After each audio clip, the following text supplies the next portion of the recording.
A trust betrayed, the beginning of the end. Mark was charming, he was attentive, he swept me off my feet.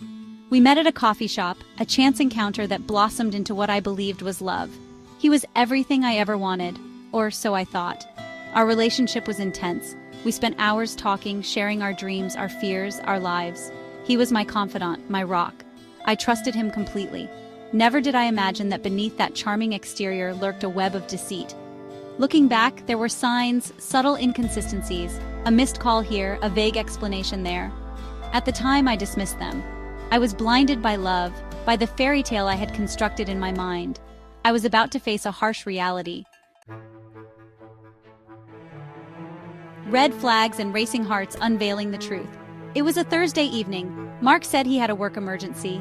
He rushed out, leaving his phone on the coffee table. It vibrated. A message flashed across the screen.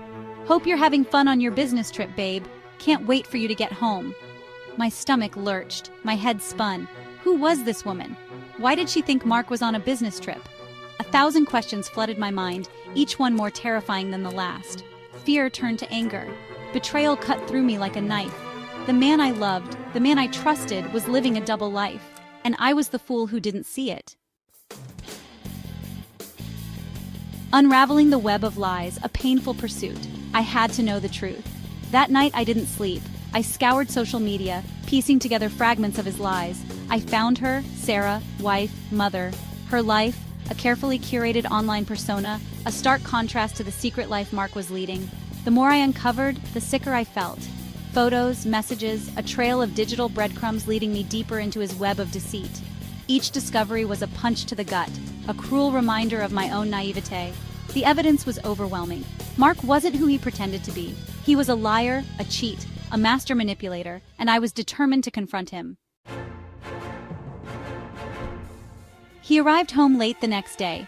I confronted him. The look on his face was a mixture of shock and guilt. He stammered, he stuttered, he tried to deny it, but the words rang hollow. The truth poured out of him, a torrent of apologies and excuses.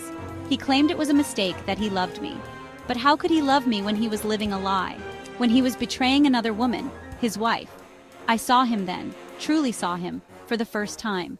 The mask had slipped, revealing the cold, calculating person beneath. There was no remorse, only the desperate need to salvage his carefully constructed facade. I walked away. I cut all ties. The pain was unbearable. The betrayal ran deep. But I knew I deserved better. I deserved honesty, respect, fidelity. The experience left me shattered. It shook me to my core. But it also made me stronger. It taught me the importance of trusting my instincts, of never settling for anything less than I deserve. And Sarah? I reached out to her. She deserved to know the truth. The fallout was hers to navigate. We were both victims of his lies, forever bound by a shared experience of betrayal. It was a hard lesson for both of us. A lesson in trust, in heartbreak, and in the resilience of the human spirit.